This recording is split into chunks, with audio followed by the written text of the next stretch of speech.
Le dernier quart d'heure de Smart Bourse chaque soir, c'est le quart d'heure thématique. Le thème ce soir, c'est celui de la santé, avec Alice Labouze à mes côtés, présidente de Trecento Asset Management. Bonsoir Alice. Bonsoir Grégoire. C'est une thématique, une des expertises historiques d'ailleurs de Trecento Asset Management, la gestion thématique tournée vers la santé, avec un cas d'investissement. Alors, j'écrivais l'autre jour sur Twitter que Nvidia serait le cas d'investissement de 2023, mais en fait, il y en a un autre. Exactement, c'est un ballottage avec Novo Nordisk dont on parle à peu près tout le temps. Un jour sur deux en ce moment. Ces derniers temps. Et déjà, je me souviens qu'en fin d'année dernière, on avait évoqué ensemble le fait qu'un de ces médicaments qui s'appelle l'Ozempic était détourné par un certain nombre de personnes, connues et moins connues, qui souhaitaient maigrir parce qu'effectivement, en fait, on s'est rendu compte qu'un des médicaments de cette société, qui était en théorie, c'est censé être un antidiabétique, donc c'est pour les gens qui ont le diabète, faisait maigrir. Le fameux Graal de l'amincissement dont tout le monde rêve, quelques piqûres et hop, vous devenez coach fitness du jour au lendemain, donc c'est assez extraordinaire. Et alors, Novo Nordisk, juste pour représenter le cadre, c'est une société danoise, la plus grosse capitalisation danoise, c'est une société qui est assez intéressante parce qu'ils sont devenus leader mondial sur la production d'insuline. Donc vraiment, leur marché, ce sont les diabétiques. Et on sait qu'à cause de la sédentarisation des populations et à cause de l'alimentation pas très bonne et du sport qui est de moins en moins présent, ça commence à revenir, mais quand même dans la vie des gens, il y a un développement très fort du diabète, donc de ce qu'on appelle les maladies chroniques et notamment le diabète. Donc c'est un boulevard pour eux. Mais là, ils sont sous les feux de la rampe parce qu'ils ont développé ce fameux Ozempic qui ferait maigrir les gens, mais même plus mais que ça. C'est-à-dire que c'est ça. Ça, Ozempic, c'était l'histoire d'il y a un an. Mais c'est ça. C'est ça qui est dingue. C'est que... Et alors... Intuitivement, on comprend que ce soit pour le diabète, que ce soit... Alors, ils ont Wegovy aussi, donc ça, c'est la même molécule, dosée différemment pour l'obésité, dédiée spécifiquement à l'obésité. Voilà. Mais...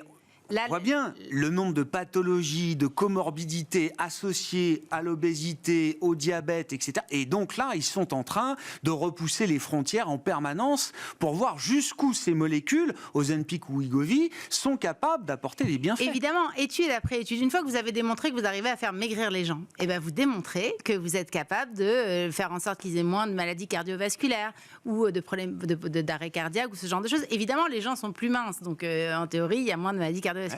Et là, le grand sujet d'hier, ça a été vraiment de dire ça diminue l'impact sur les reins. Enfin, en tout cas, ça développe moins de maladies, ça permet d'avoir moins de maladies, donc moins de dialyse, moins de besoin de dialyse pour les diabétiques. Et donc là, c'est vraiment le second gros événement, si vous voulez. Et ça va aller plus loin parce que bientôt, ce sera l'orthopédie. C'est-à-dire bientôt, on dira, grâce aux médicaments de Novo Nordisk, il n'y a plus besoin de prothèses de genoux, plus besoin de prothèses de hanches. Non, mais quand vous dites c'est un Graal, c'est quand un Américain sur deux est obèse aujourd'hui au sens médical du terme, 1 sur 4 dans le monde développé et qu'on voit des pentes ascendantes dans les pays émergents, avec tout ce que ça implique. Alors moi, je pousse ce sujet, les économistes me regardent encore, mais quand on voit les populations en âge de travailler laminées par des questions de santé, d'obésité, de crise des opioïdes aux États-Unis, etc., c'est des causes nationales dans ces pays-là. Tout à fait. Quand vous dites c'est le Graal, il y a peut-être quelque chose de cet ordre-là quand même. C'est exactement ça. Et d'ailleurs, c'est pas pour rien que cette société fait 50% de hausse sur les marchés, en bourse depuis le début de l'année. C'est-à-dire que c'est effectivement le Nvidia de la santé, on va dire.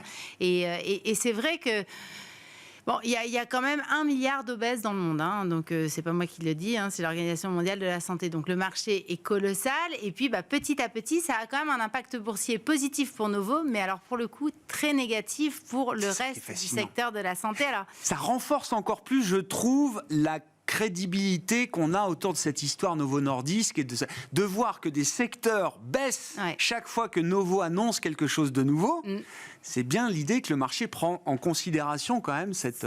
C'est ça. Alors en juillet, la baisse, c'était toute la cardiologie. C'est-à-dire tous ceux, évidemment, qui répondent aux problématiques cardiaques. C'était aussi tous ceux qui font les opérations pour maigrir. Gastrique et tout ça, les anneaux et tout ça. Les glucomètres, donc tout ce qui permet en fait de mesurer son taux d'insuline, de sucre dans le sang. Ce qui est quand même c'est quand même assez incroyable que ça baisse aussi fort. Parce qu'en fait, en face, vous avez des baisses de 20, 30, 40% sur des sociétés qui ont quand même des marchés et qui n'ont pas changé particulièrement. Ce ne sont que des anticipations. Et là, hier, vous avez l'ensemble des sociétés dans le domaine de la dialyse, notamment une société américaine qui s'appelle Davita, qui était une des grandes chouchoutes de Warren Buffett à une époque, d'ailleurs, je me souviens bien. Ils ont plein de centres de dialyse à travers le monde, mais surtout sur le marché américain. Ça a perdu 16 ou 17%. En un claquement de doigts. Pourtant, il n'y a pas eu de baisse de chiffre d'affaires ou de publication des entreprises en question. C'est de l'anticipation. Et je crois qu'en fait, là, le sujet, c'est que c'est la première fois qu'on commence à avoir quelques éléments un peu chiffrés. C'est-à-dire qu'on se dit, oui, ça va diminuer le nombre d'obèses, donc ça va diminuer le nombre de dialyses de temps. Bon, honnêtement, c'est quand même beaucoup de suppositions. C'est-à-dire que les essais cliniques sont plutôt favorables, ok. Mais avant que ça diminue de manière significative, ne serait-ce que la croissance de l'obésité, et donc la croissance des opérations cardiaques, et des opérations... Ça peut se passer une génération, quoi. Des glucomètres, parce qu'il va quand même falloir regarder son taux de sucre dans le sang, même si on a maigri, parce que si on a une nature diabétique, c'est quand même un petit peu embêtant. Je crois que le marché a une petite tendance à l'exagération. Je trouve que ça en dit beaucoup sur la manière dont le marché fonctionne aujourd'hui. C'est-à-dire quand on a un événement qui potentiellement peut changer la donne, mais on l'a vu aussi sur les fabricants d'alimentaires, food and beverage, exactement. Avec le patron de Walmart qui lâche une petite bombe en disant les gens sous traitement dont on étudie les comportements d'achat alimentaire, ah bah oui tiens, on s'aperçoit qu'ils achètent moins de cochonneries et moins de calories et moins de sucre. Bah oui, évidemment ça marche. Donc ils sont incités et puis en plus il y a un effet satiété très important. Exactement. Et on voit bien que le marché se projette peut-être trop vite, trop loin, mais en tout cas, c'est la manière dont le marché fonctionne aujourd'hui, c'est tout de suite d'imaginer à la sortie ce qu'il en sera pour le fabricant d'appareils de dialyse, etc., d'ici 5-10 ans. Et la sanction, elle est le jour même. Honnêtement, les marchés ont quand même beaucoup changé, c'est-à-dire qu'entre l'époque où on s'est connus il y a très longtemps, et maintenant, en fait, vous avez des mouvements massifs de vente, même parfois de paniers, c'est-à-dire que d'un coup, on va vendre tout un segment d'activité, alors que ça pourrait être qu'une ou deux entreprises qui seraient concernées, et surtout à une vitesse qui est hallucinante. C'est-à-dire, d'ailleurs, pour les gérants de fonds, c'est une vraie difficulté. C'est-à-dire qu'en fait, on a tous une tendance fondamentale, en tout cas, on est assez nombreux à étudier les entreprises, à essayer d'aller vers la juste valeur des entreprises. C'est un peu le modèle des gérants classiques, on va dire, particulièrement en France. Et la réalité des marchés, c'est qu'en fait, maintenant, c'est beaucoup de trading quantitatif, des algorithmes, et donc ça va à toute vitesse, et vous n'avez pas le temps, et comme on ramasse pas un couteau qui tombe, on attend, et puis on voit ce qui se passe. Alors quand même, sur ce médicament, il y a un tout petit warning pour tous ceux qui sont en train de taper aux Ozempic et se dire je vais maigrir, c'est génial.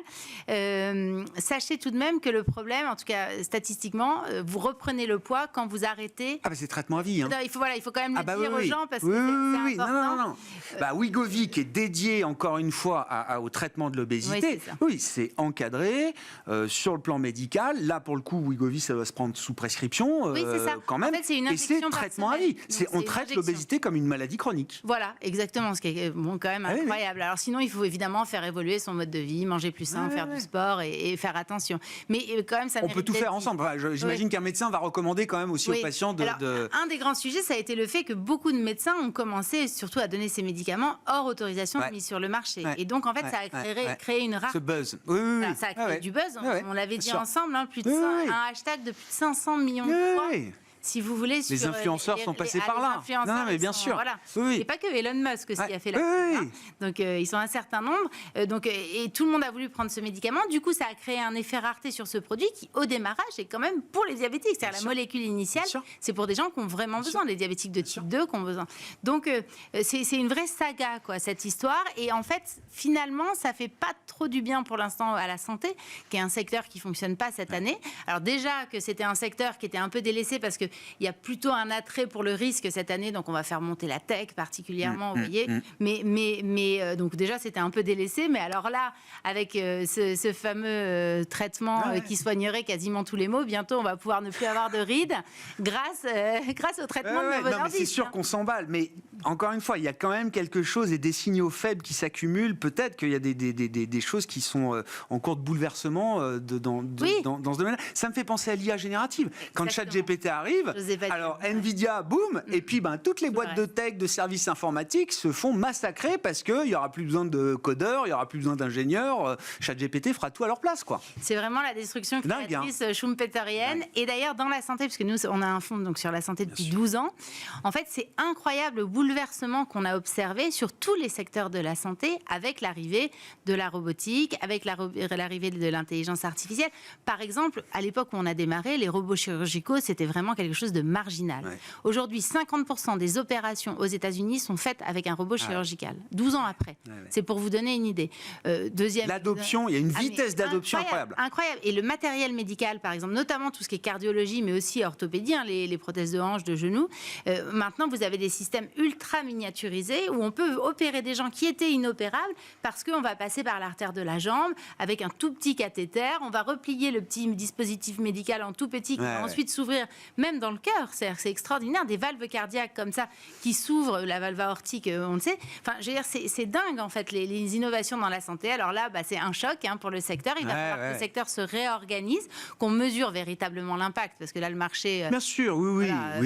Il jette et puis, un peu le patron de Walmart, il le dit. Il dit attention, on en est aux premières semaines d'études sur des populations encore assez réduites.